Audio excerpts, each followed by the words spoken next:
Great. Okay, perfect. Well, let's do it then. Okay, so we're in our final call of the B2B Marketing Analytics Accelerator, and let's see, what we've done to date. We've talked about some of the out-of-the-box functionality of B2B Marketing Analytics. We took a look at the out-of-the-box data sets that cover Pardot and some Salesforce data. We looked at the out-of-the-box dashboards, and then we kind of forayed into manipulating data. So we're laying a foundation there, right? How to create a lens, how to combine data sets, how to create a new data set from external data, including from Salesforce data. And today we're really going to kind of continue that torch by looking at building a dashboard. That's really the main focus of our call today. Well, I shouldn't say the main focus. I'd say it's one of three focuses that we have. We'll look at building a dashboard, and then what I'd love to do is just kind of open up the floor to you all. I'd be happy to hand you all presenter rights.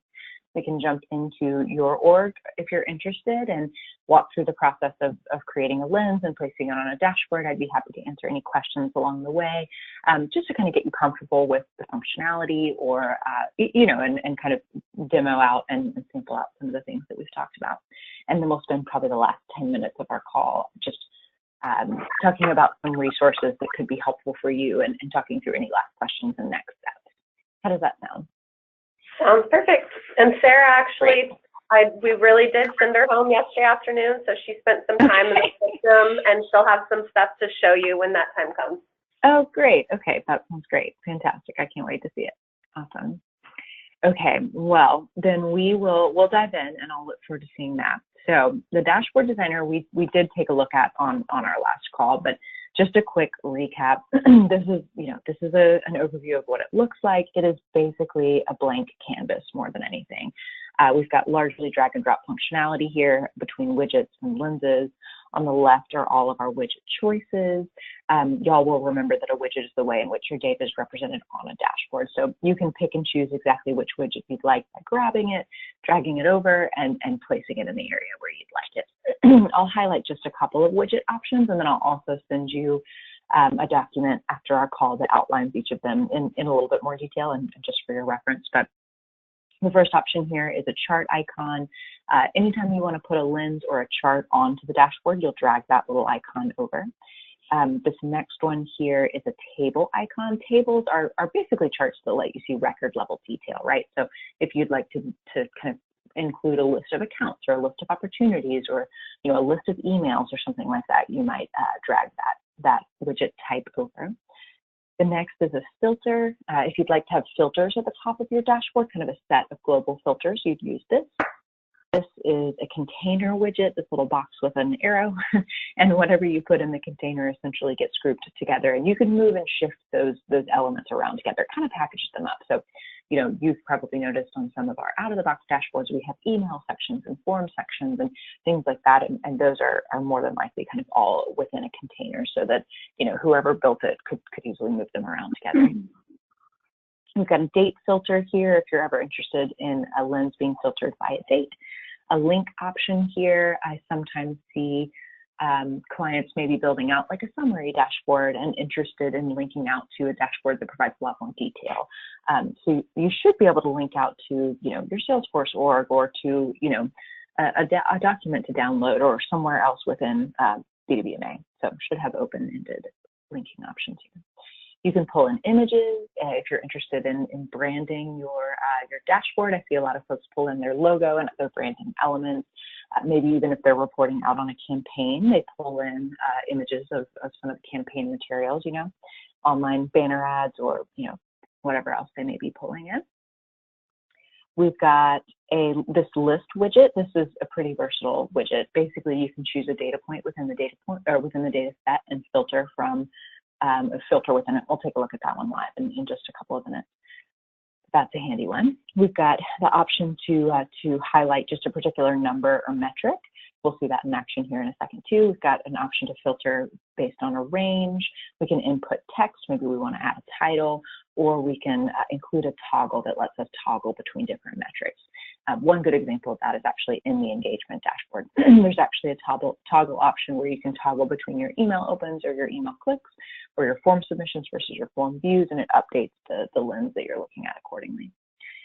So again, once you know what you want to use, you'll grab it, you'll drag it over, you can resize it as you'd like, and then you can actually customize it and do most of your formatting over here in this panel on the right. So I could give it a different title or set the row height or set the number of columns and so forth. Throughout my build, I'll be clicking on this eyeball icon to preview my work, and that's actually what's going to allow me to see the widgets functioning in most cases. I'll also want to save it along the way. The dashboard designer does not auto-save, so you'll want to make sure you're saving your work from time to time. And then in addition to that blank designer canvas, there are also 5 templates that can be used for building a dashboard, and these just come available with B2B marketing analytics. And they basically just lay out widgets in such a way that are helpful towards a particular end, maybe a particular kind of dashboards, right? So things like comparisons or maybe a details or summary dashboard. You know, my recommendation for new clients is honestly starting with the blank designer canvas. I think that that is a lot more effective in helping clients understand the functionality of widgets, you know, how to format, how to bring data in. And then typically once clients have a better understanding of those things and what can be done, these templates become a lot more useful and make a lot more sense. I typically see them frustrate clients that try to use them too early because they're kind of constraining. So that would be my recommendation, but absolutely good to have these in your back pocket. And then we've got the option to add filters for end users. So we, as you all probably remember, when we built out a lens together, we incorporated a filter into that lens, right? So we filtered down our data, kind of baked it in on the data set level or on the lens level. And that can be really helpful for just narrowing, you know, what you're looking at to be your actual area of focus. But you all may also like to add filters for end users, basically giving your end users the ability to explore data in their own way, maybe set the filters that they'd like to see, maybe compare different options. So I've got 2 different options or examples of filters here. The first on the left is a date filter. You can see we've got 2 options, the option to filter by absolute and relative dates. Of course, absolute is going to be when you're looking at an absolute range, like a year, a quarter, a week, whereas relative would be relative to today's date. So we could, of course, bake that in on the lens level or open that up for exploration for our end users. We can also use this list filter. This is one I referenced just a minute ago. And this allows you to filter by a specific field in the data set. So maybe I'd like, let's see, maybe I'd like the option to filter by an email subject line or by the list it was sent to, or maybe by a campaign name. And again, we can open all of those things up to our end users. And this is basically just a look at building a dashboard from a visual standpoint. So, you know, we're going to start with placing the lens that we create on the canvas. We'll do some configuration of the size and the placement, add any filters, any other widgets, and then we'll ultimately be previewing and finalizing it with that little eyeball icon along the way. So I will actually jump into the tool and walk through an example of this here, unless I can answer any questions for you all before I do. I'm good. Okay. All right. Well, let's do this. Let's see.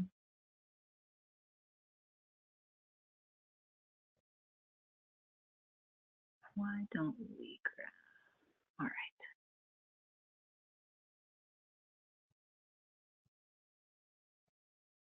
All right, we'll jump in and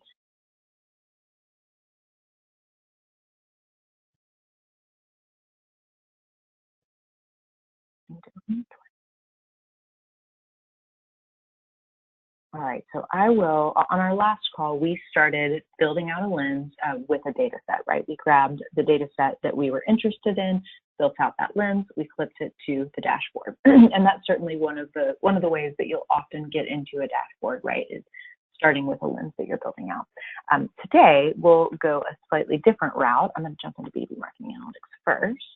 And clicking on this create option and dashboard, I can also enter into a fresh dashboard from this route too. Now, this is the route that I need to go if I want to get access to these templates that come out of the box, and if I'd like to start with kind of a pre-formatted dashboard template. For this particular example, I'm going to just start with the blank dashboard designer, as we've been doing. we'll jump in here right now. And whereas when we entered through a lens and did some clipping, we had the lens that we created available for us over here on the right. But right now, this is totally blank. We don't have any data in here, so we will be adding that ourselves.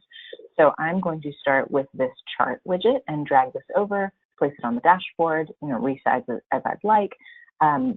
Clicking on most areas within the dashboard just allows me to move the element around, but if I actually hover over the text in the middle, I get the button option that actually allows me to choose where, to basically enable the functionality that I'm after. So I'll start by choosing a data set in question, and why don't I go ahead and just choose the email template data set, and then that's probably going to be a big focus area for you all. And maybe I'm interested in building out a dashboard that looks at kind of like the delivery performance of my emails, maybe like bounce trends, maybe content that's leading to opt-outs, maybe spam complaints, things along those lines. So I'll start with just a lens that shows bounce trends over time. So, and I'm going to kind of go through this quickly because my main goal is to show you dashboards more than it is this lens option, since we looked at this the other day. But let's say we look at the sum of total hard bounces and maybe also the sum of total soft bounces.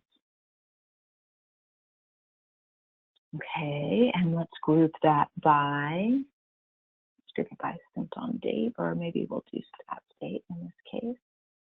We'll do year and month. Okay, and so we've got a column or a bar chart here. Technically, maybe I'm more interested in seeing this as a timeline chart. And I've got those on 2 axes now, but my ultimate goal is to actually get that on 1. So let's do this. Let's go ahead and just when we're ready, we'll clip it to our dashboard. We can add that here. Over here on the right, I've got all my formatting options, right? So I could do things like actually change the visualization type here if I wanted. I could add a title. So let's call this something like bounce trends over time. I can change the size of the title. I can add a subtitle. I can change alignment and so forth. I can actually change the color theme if I'm interested in seeing this slightly differently. I can. Now, I mentioned that right now this is on 2 different axes, but if I'm interested to this axis mode here, it's listed by default as small multiples, but I can put this on a single axis so that I can more easily compare bounce trends between the 2, which is really nice. And then I've got options for adding a title for my axes and so forth, and kind of controlling legend formatting and so forth. So lots of my formatting done over here on the right. Now, as far as my widgets go, I can pull in some widgets, and I'll just give you a couple of examples. Let's say, for instance, I want to filter by the date. So, and I want to give that ability to my end users specifically. I'd grab this date widget here, I'd drag it down, maybe I make it a little bit bigger. If I click into it, I can choose this statistics date option, and let's see, I can, I'm not going to be able to preview its functionality in edit mode. So if I jump into preview mode, I can actually see, and this is a little small on my screen, but I can choose, the current year, for instance, and take a look at what that filtering option looked like. And I can see that actually functioning here on the dashboard. So would that filter all of the lenses on that dashboard?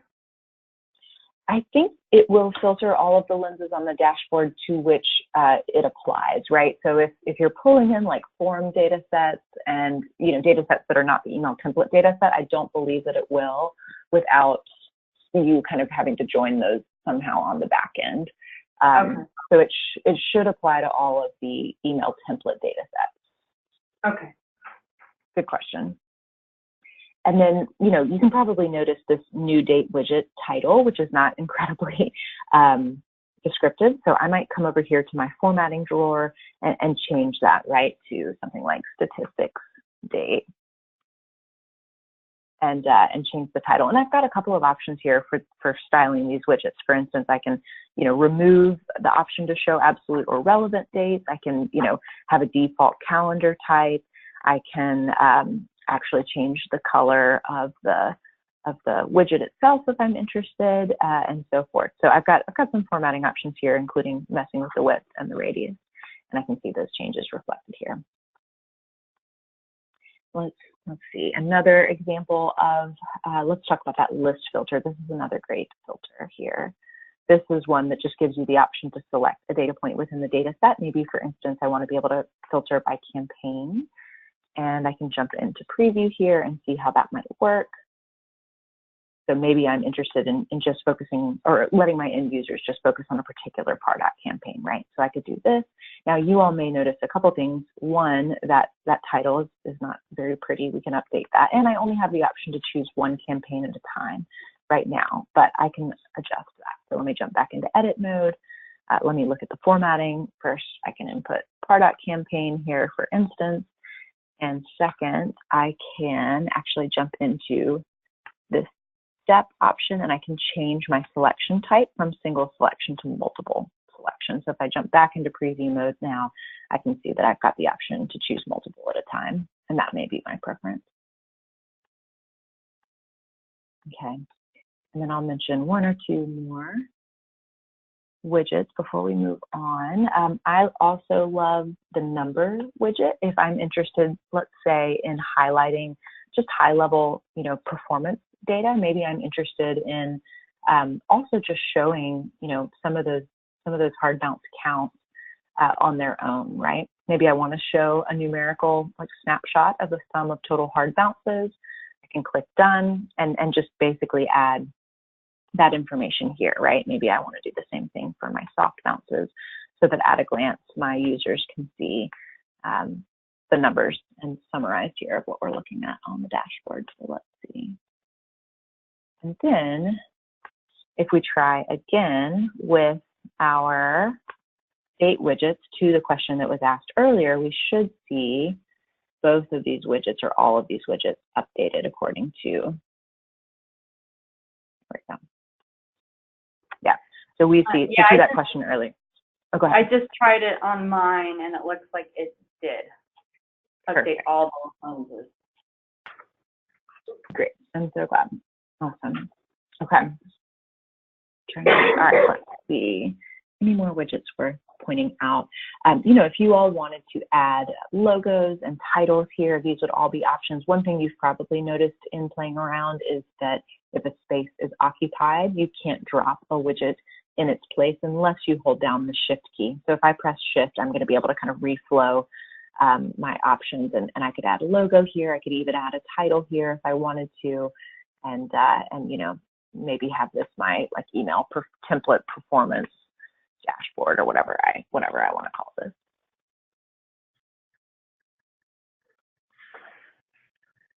Okay. So those are just a couple of examples of widgets and placing more functionality on the dashboard. Of course, if I wanted to pull in additional charts, I would just be using this chart widget to add new data sets I can choose, or new lenses I can choose to reference different data sets. I certainly don't have to stick with this email templates data set. And that's kind of a quick overview of everything that I plan to show you. Do you have any questions about what we just covered?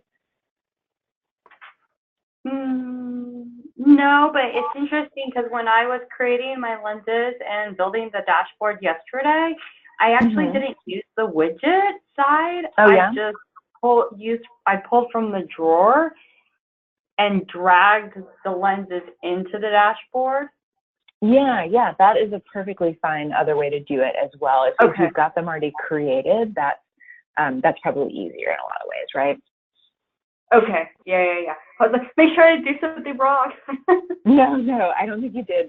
There are really two main ways. So in the way that I approached it today, this lens didn't already exist, right? So I jumped into the dashboard designer and I created it from there. That's one option, but the other option is honestly probably what you're more commonly going to do, would be my guess, is you're probably going to start by building out lenses and then kind of adding them to the dashboard, or you may do a combination truly just as you kind of identify your needs. Right, okay. Good question. Well, how about this? If I'd love to see what you built for starters, and I can certainly don't make fun of me. Oh gosh, no, please. Are you kidding? Absolutely not. If you guys would like, I can kind of walk through another illustration like this and kind of coach you through pulling certain lenses and widgets on the dashboard, or you can just show me what you built and we can talk about that. I can ask any questions, or you can ask any questions, excuse me, and we can just chat. It's totally up to you, kind of how you want to use the next like 20 or so minutes, I'd say. That's fine. I can show you on mine. Okay, you got it. Okay, and Sarah, this is coming to you, right? Yeah. Perfect. Okay, here we go. And it looks like Troy joined the line. Hey there, Troy. Welcome. Hey, how's it going, Virginia? Good. Glad you could make it. I'm sorry about the double booking. We are recording for you. Okay, thank you very much. Absolutely. Can you see my screen? I sure can, yes. Nice. Okay. This Great. is my This is dashboard. Looks beautiful. Very good. So how I actually built it was I went in and I pulled the email template. So what we're comparing, we sent out about 5 different campaigns in this last series, which is called B3. Okay. I joined the Pardot email template data with the Pardot form data in the back end via a recipe, but the sum of total, which is here, is actually not populating. So I'm not quite sure I joined the right fields. I picked everything that had to do with the form, so that I kind of need to go figure out. And actually and because my tags weren't working when I was filtering my lens, I only selected the emails that I wanted to show up since I couldn't pull my tags yesterday.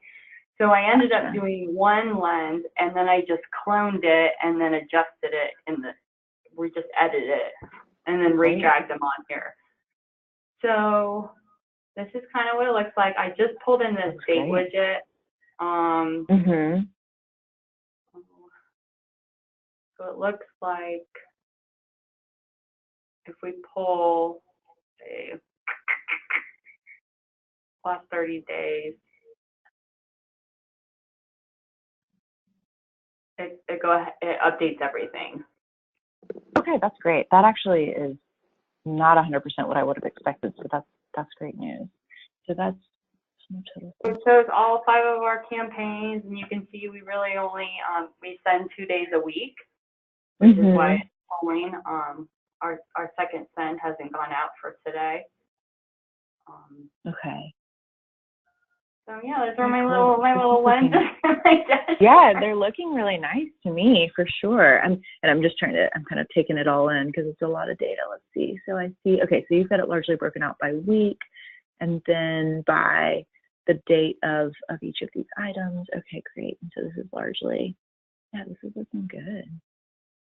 So we got delivered, opt out, total sent, spam complaint, unique, and like I said, the submissions, but I don't know why that's not pulling, because there are form fills tied to these emails. I could probably go into one of these lenses and we could look at it. Yeah, let's take a look at it. Let's just see what, I'm curious. So when you say when you say there are form submissions tied to the emails, you mean form submissions that basically followed the email?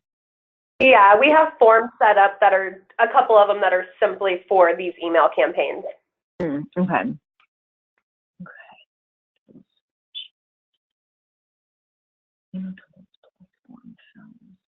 No, it doesn't look like there's anything else.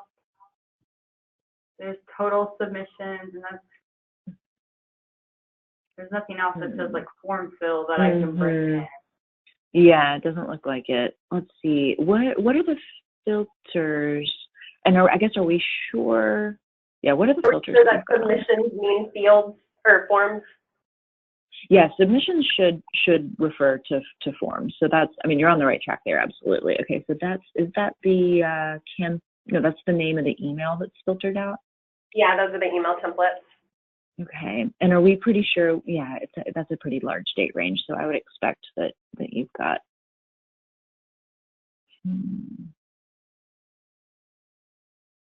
That's interesting. Can we go just to that raw data set and see what we see from a total submission standpoint? Like, I don't want you to have to edit this particular lens, but it'd be interesting to see what happens if we click on the Okay, tell me how to get there. Sure. I would go to, let me think about this. I would probably just go to, well, click on that second tab, sum of total clicks, and let's see what happens. What you got open there. No, okay, I'm sorry. Let's go all the way back to Analytics Studio, that first tab, and we can just kind of reopen B2B MA. Or yeah, just that would work perfectly fine. This too. is Okay, where so this is where I did it. Okay, perfect. Yeah, let's open that up, and I'm just curious what happens when we look at sum of total. Like let's change that bar length. Okay. Yeah, let's change that to sum of total submissions and just see what we get.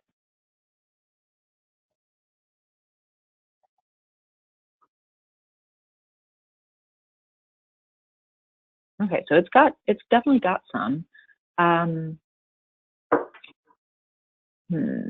If we let's apply those same date filters just to kind of check ourselves. I think I guess you might want, well, it doesn't matter if we group them. Let's see, I think you had statistics date, right? Yeah, and I guess what's really the difference between the 3 date filters? Good question. So statistics date is basically going to be kind of when the submission happened, right? Okay. And created dates can be when the form was created. And honestly, I can't remember what's the third one. We'll have to look in just a second. Created date and end date. End date. I don't know what end date would be. So it's saying that we have submissions. Yeah, it sure is. I almost wonder if some of the filters that are set up are kind of conflicting. I'm not really sure. That's interesting though. Total submissions, why would that be? I thought I broke it. No, I don't think you did. Sometimes it's a little tricky with combined data sets and how they're working together. Let's jump back into that dashboard that you created, or that lens that you created. Just I wonder.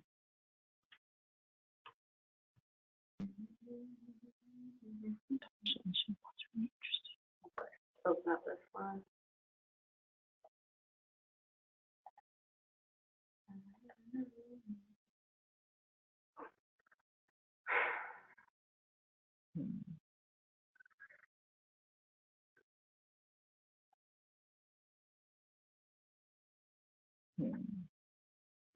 Zero. I wonder if, yeah, that's interesting. I wonder if you, gosh, think about that. I wonder if some of these groupings, I wonder if you clear out name really quickly, what would happen? Because I wonder if it's referencing the email name, and so the form itself isn't able to connect an email name with. Oh, look, there it is. Yeah, I bet that's, well, wait. Look at you saving the day. Oh, okay. Okay, so wait, let me process what happened. Okay, so you cleared out the filters, right? So we've got all I did was include the names of the emails I wanted to include. Now tell me, oh, I see. Okay, now tell me this. FDI, where we have some submissions, like FDIS banks email. Oh yeah, those are emails. Okay, so it's showing you form submissions sorted by email name, which is actually pretty interesting. Form submission reply. Is that a form? The tags are in there. Let me see if instead of by name, I pull it by tag.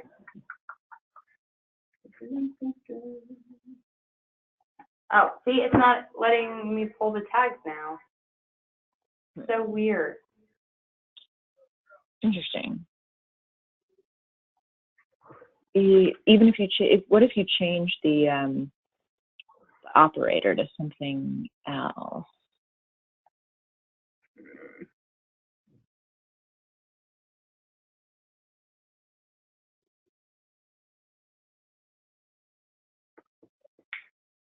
Oh no. That's either by name or tag is the only way I can pull the emails that I need to look at. Let's try tag again. I wonder what's going on there. You should be able to pull the tags in for sure. If you change that operator to something one of the other options maybe contains what happens. Huh, I'm not pulling them. That's interesting. No, it's not pulling. And you're certain you've got tags on both forms and emails? Sarah, did you tag the forms? I did not tag the forms, but I tagged the email, so I should at least be able to pull the emails, right? There may, I wonder if there are two tag options in that filters list, because it may keep the data points for form filters and email filters separate. I wonder if that's what's going on. I wonder if we'd find another tag option in there if we kept looking. I literally just looked this morning and I saw, maybe it was in one of these other ones. Let me look. That they were there. Yeah, they should be there for sure if you've got the email data set in there.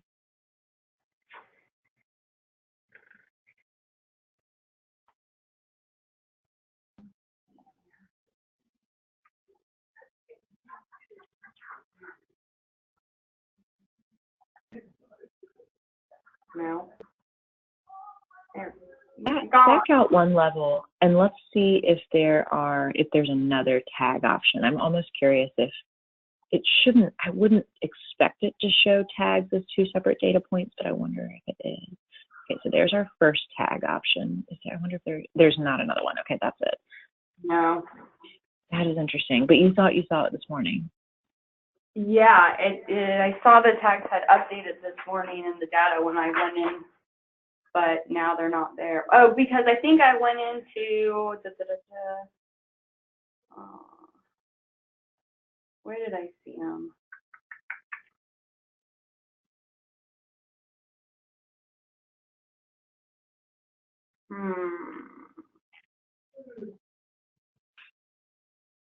Somewhere. They had updated, but now they're not updating when I pull the data.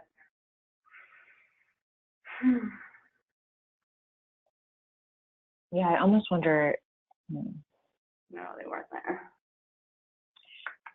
Let's see. And now here's a question. That combined data set that you created, what kind of refresh schedule did you set for it? Oh. I set a schedule for it. Yes.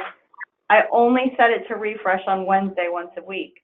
Huh. That's probably what it is. Yep, that's it. So that would explain. Can I go in and change that?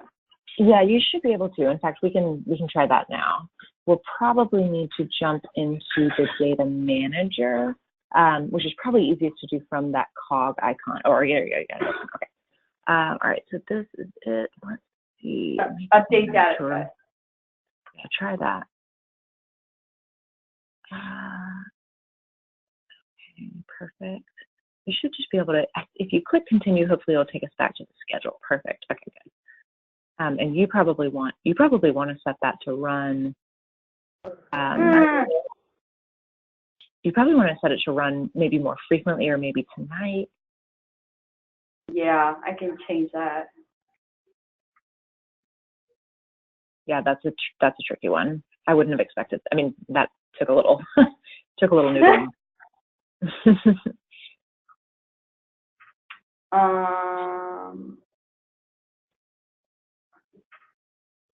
Refresh.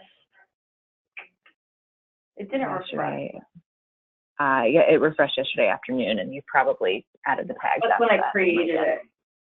Okay, yep, that's about right. But if you set it to run on Wednesdays, it probably won't refresh by default until next Wednesday. So we can, let's see. Yeah, if you click on the caret next to it, it may give us those editing options. If not, we may have to go back to the data manager. Yeah. Is it replace data? No, that'd be if you were going to upload like a CSV to replace it. Click on configure actions and let's just double check it. Otherwise, I think we can go back where we were and change it from there. I won't be surprised if we have to. Yeah, okay, no, we can cancel out of that. Let's go back to the data manager. I think we were in the right spot the first time.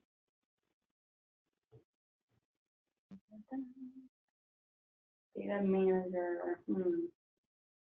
I can't remember if you have it open. You may have it open in another tab, but if not, we can just click on that cog icon and jump to the cog. Yeah, exactly. Should be the last option. There we go. Okay, and let's jump to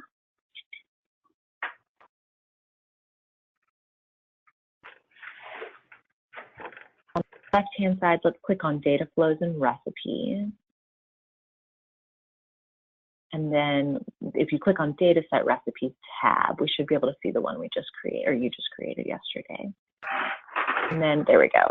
Or is that it? Templates plus form fields? Yes. Okay. Click on the caret icon next to it. Let's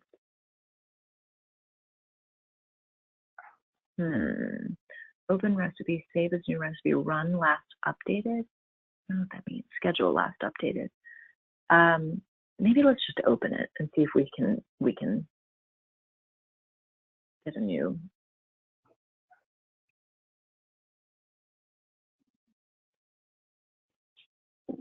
I think we probably will walk back through that process we just were looking at a minute ago, where we had the option to schedule it on an ongoing basis. And you may just need to adjust what you've got set up. Now, I don't think it'll run before this evening again, but Update data set. Yeah, let's click on that. And then we can probably just press continue here, and then on the next screen, instead of clicking, let's click yes there. Yeah, okay, perfect. And let's click schedule recipe, and let's see if we can update the schedule. At least for now. Today's Thursday, right? So you may want to, yeah, there we go. You may want to go ahead and schedule it. Yeah, I mean, that's a lot of updates. I don't know if you really want it. Maybe you want it running every 24 hours. That's pretty reasonable. I imagine you don't need it updating on the hour, but maybe a few times a week would be more helpful than once a week. So this will be every 24 hours then. Okay. Okay. So that you should have access to that data then in the morning. Okay. So it won't update now and then run again? Unfortunately, I don't think so. I could be wrong, but I think that these are kind of queued in the same way as as kind of the Pardot data sets. It might be worth going to the data monitor and just seeing if it reflects a change. That would be back in the data manager. Oh, but it says it was refreshed just now. Okay, well, there we go. Maybe I'm wrong. Oh, let's see. That would be great news. I know. I'm only pretending I know what I'm doing.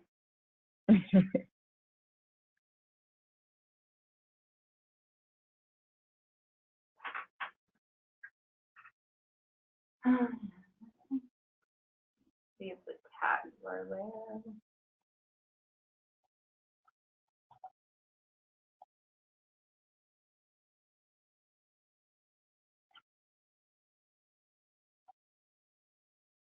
No. Okay. I think I'll have to keep digging.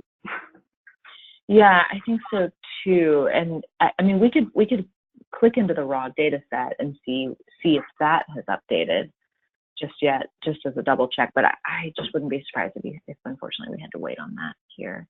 Okay. Yeah, I can always check again in the morning, and if I run into anything, I can email you. Yeah, certainly. Certainly. And I mean, I honestly think that the dashboard looks great. Like this looks wonderful and like very robust. And, you know, I think you could have some fun formatting it. Of course, you've got options to like brand it with a logo or add titles, or, you know, add titles to each of the lenses in here. So, I mean, certainly you have some formatting options, but I think it looks great, and it's pretty clean to read, which is nice as well. Okay, cool. Yeah. What other questions? I had a question, just I haven't dug in very much yet. Is it possible on the Pardot side to pull in automation rule data? That's a good question. Not right now. We don't have an automation rule data set. How would you use that exactly? I just use a couple of rules to pull new MQLs. I'm sure there's a better way to be doing it. It's just the way I've done it to date. Yeah. Do you like use an automation rule to create a list of new MQLs? Yeah, and so I just kind of see, compare, okay, now we're at 11,000, last week we were at 10, so we added 1,000 this week, that type of stuff. Okay, let me think about that. You could probably do that actually from the Pardot prospect data set. I'd have to think a little bit about trending information. Trending is a little different as far as like kind of a snapshot of what, well, yeah, let me think about that. Why don't we do this? Let's take a quick look at the prospect data set and let's see if that information that you're interested in is there. You want to switch presenter or you want me to do it?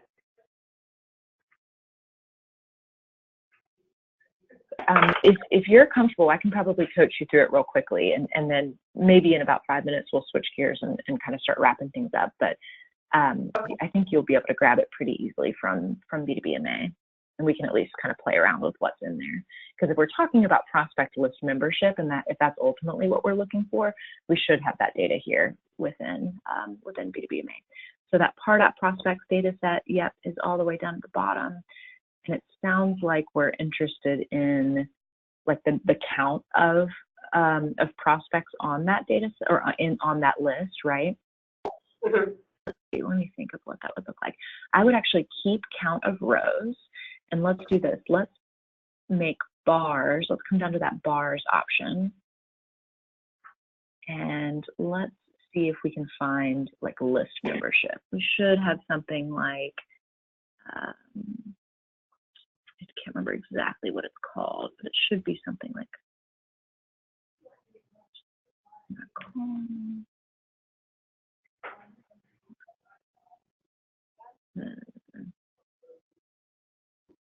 let me see what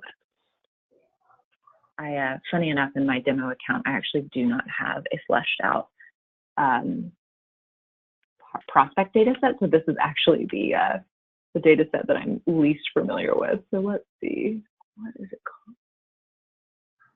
I should have a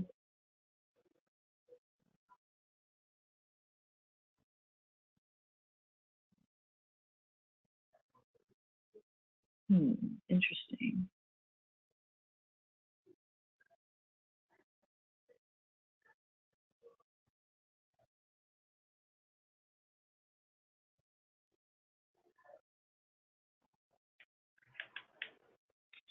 Let's see. Another way to gauge who's in queue. Do you guys define MQL as assigned to a user? No, I mean, really the basic way we've been doing it so far is if they open an email, we're calling them an MQL and using automation rules to fit that into the queue in Salesforce. Gotcha. Okay, let's see. I'm just trying to think of other ways to accomplish this, because candidly, my expectation was that in the prospect data set, there was a list data point that would allow you to see exactly which list these prospects are on. Now, I'm frankly just surprised. Maybe it's included in like the email template data set or something, but I think I would expect to see it here. So I'm trying to think through. There is not a like did open an email, but there is an assigned user first name, but that wouldn't really help us with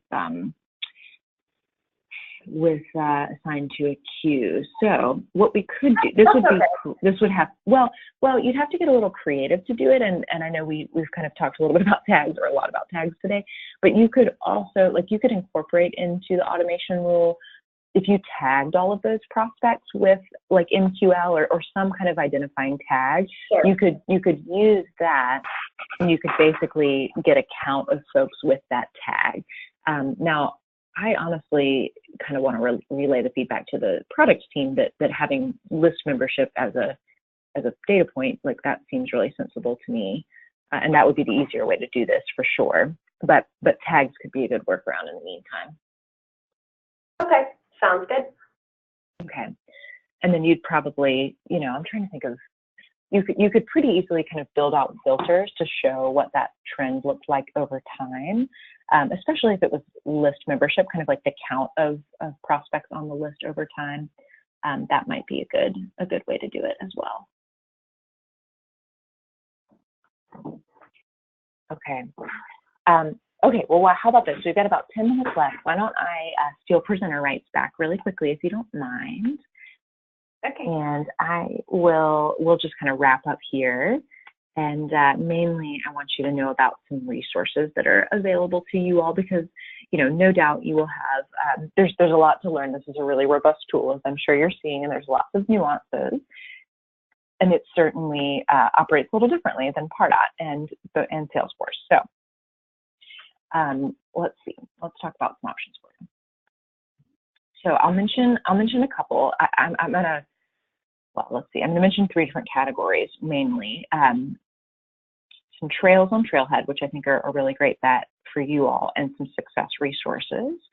And let's see. Okay, let me just go ahead and say I have listed several accelerators here that are Einstein Analytics accelerators that are accessible only by the core Premier service level, which you all don't have. So I've kind of included these as an FYI, as something for you all to think about in the future, but not something that you guys have access to right this minute, to my knowledge. It looks like you guys have Pardot Premier, but don't have Core Premier. So I know one of the things we've talked about over the course of time is that B2B Marketing Analytics is basically an application that's built on the Einstein Analytics platform. And so there are a lot of resources. Well, there are not a lot of B2B Marketing Analytics resources out there, but there are a lot of Einstein Analytics resources out there. So, as you guys kind of dig deeper into building out custom things, you're no doubt going to be bumping up against Einstein Analytics functionality questions.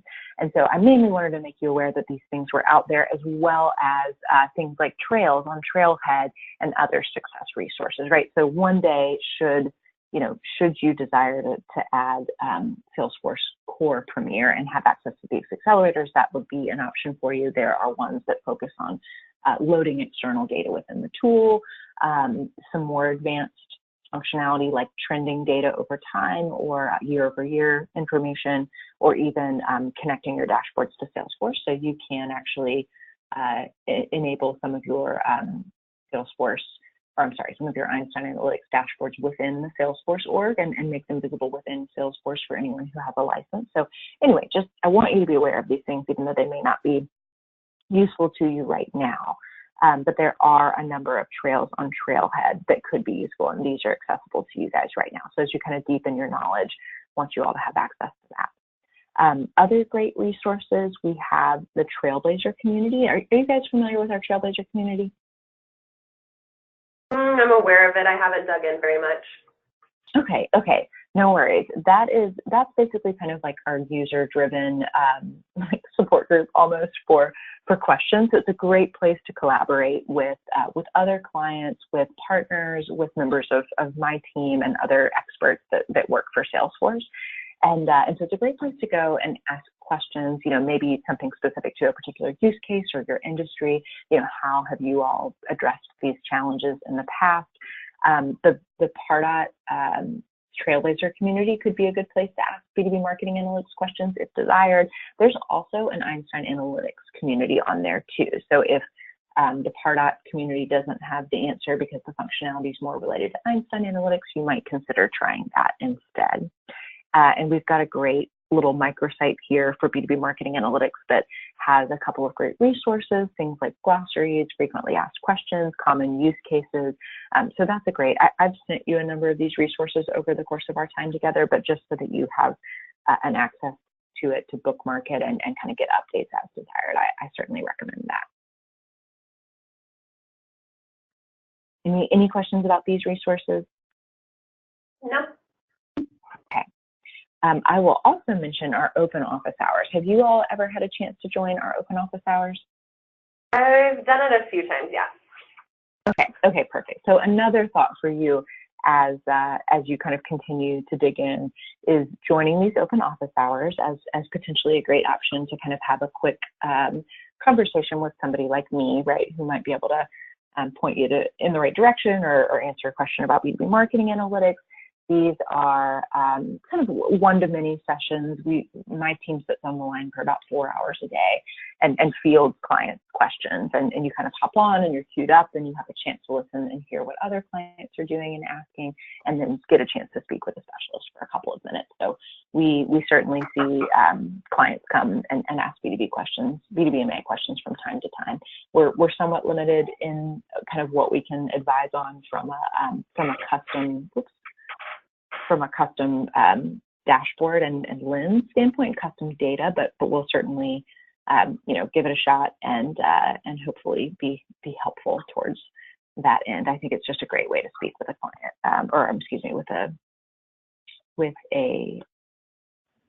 with a specialist like pretty quickly. Okay. And then last thing, I will close out the accelerator a little later today, and you all will get a satisfaction survey. In fact, let me see. I think that is coming to Lee. That'll be coming to you, unless you all think something else would be more appropriate. But Pardot accelerators are still relatively new, and we're certainly very interested in clients' feedback on what's working well, what they'd like to see, anything that you'd recommend we change. So would love to get your feedback on this accelerator. You'll also be asked for some feedback on me, and I'm in the same boat.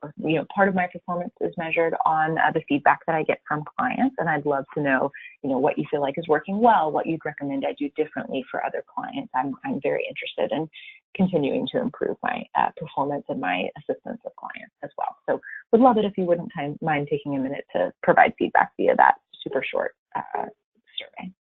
Yeah, no problem. Thank you. And that's really it. So I know I threw a lot at you in a short period of time. I'm happy to answer any remaining questions you have about B2B marketing analytics or about some of the resources that I referenced. Really, my biggest question is, if we're having issues and we do want to get support on the phone, are we going to Pardot support? Are we going to Salesforce support? That is a great question. Let's see. You'll probably, this is a non-answer in some ways. You'll probably be going to Premier support, and then Premier is probably going to make that call, because it's pretty nuanced, to be honest. If the questions relate to Pardot data specifically or to B2B MA specific functionality, you're likely going to be routed to a Pardot specialist. If they relate more to Einstein Analytics, like broader functionality and permissions, you could be routed to an Einstein Analytics support agent. So it kind of just depends. It'd be hard for me to answer without like a specific use case. That's fine. And then what's the best place to get to Premier support to submit that request or reach out? Yeah, absolutely. Okay, so there are a number of phone numbers. Well, a number of phone numbers. There's a US-based phone number that you can call and dial directly into support. Let me actually just double check that you guys are all set up as designated contacts. So the way it works is you can either dial in to the Premier support line, which is basically a triage line. They're largely going to kind of get an assessment of what your issue is, create a ticket on your behalf, and then route it to the appropriate team. Mm-hmm. Let's see. Or you can create a ticket within the help and training portal. Let's see. And in either case, you need your Premier number. Let me see if I can find out. And I believe you need to be a designated contact. So let's see. I'm just looking in your account right now to see who is set up in that camp right now.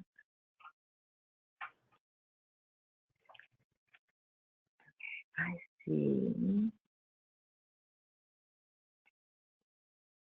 I see just Amanda and Corey Smith as Amanda Green and Corey Smith as designated contacts. Do those names ring a bell? Yeah, they're both still here, but they really don't have much to do with the Salesforce organization and management. Okay. Makes total sense. So what will probably need to happen is, my guess is that they are admins, like from a service level standpoint. So they will probably need to set you all up as designated contacts. And that's going to give you access to a personal Premier PIN as well as a PIN for your kind of overall account. And you'll use that that PIN to get access to Premier support. Okay. So I'll send you all these instructions afterwards. I know I just threw a lot at you, including phone number, how to get set up as a designated contact, and how to access that PIN number. Perfect. Thank you. Yeah, absolutely. And Troy, we addressed it early on. I unfortunately don't have any more information about that Salesforce report trending option. I haven't been able to come up with much.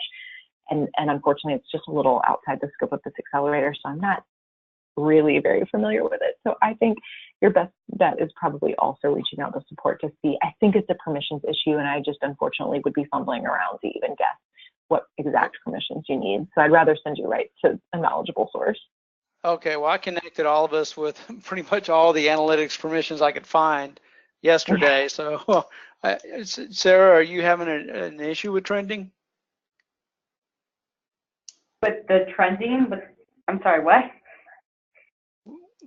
So wasn't that we need to turn that on to be able to do some type of trending analysis? Is that right? I think this was more about in the future if we're going to use Salesforce reports to pair in the data. Yeah. Okay. Okay. Well, I'll keep digging. I couldn't find that permission set that was listed, but I found several others. So I added all of the analytics permission sets to all three of us. Perfect. Thank you. Hey, team. Yeah. I'm so sorry. I'm gonna have to jump off for another call. So forgive me. I'm gonna have to jump off this line, but I can make one of you guys. Well, actually, one of you is the organizer. If you want to stay on and chat for a couple more minutes. Oh, perfect. Thank you, and thank you for all of your help with this accelerator. It was awesome. Yeah. Thanks, Virginia. My pleasure. Good. I really hope it was helpful and a great foundation, and I look forward to chatting with you all soon again, hopefully. Yeah. Thank Great. you. All right. Take care. Yeah, Troy, I think it was just using the default data flow versus a new data flow. Okay. So this allows you to create new data flows? Yeah, it's adding like if we wanted to add like a new data set to the data flow, if we could just use the existing one, or we want to use a new one. Okay. Well, can you test to see if you can add a data flow, a new one? I did. I actually did yesterday because I added a new data flow for the Pardot forms, and I just added it to the default. So that worked? Well, I only scheduled it for one day, so it didn't go with the normal data flow yesterday, but it will be scheduled to go with it tonight.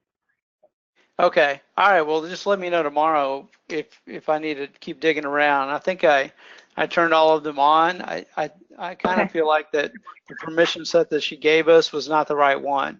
So I think based on some of the reading I did,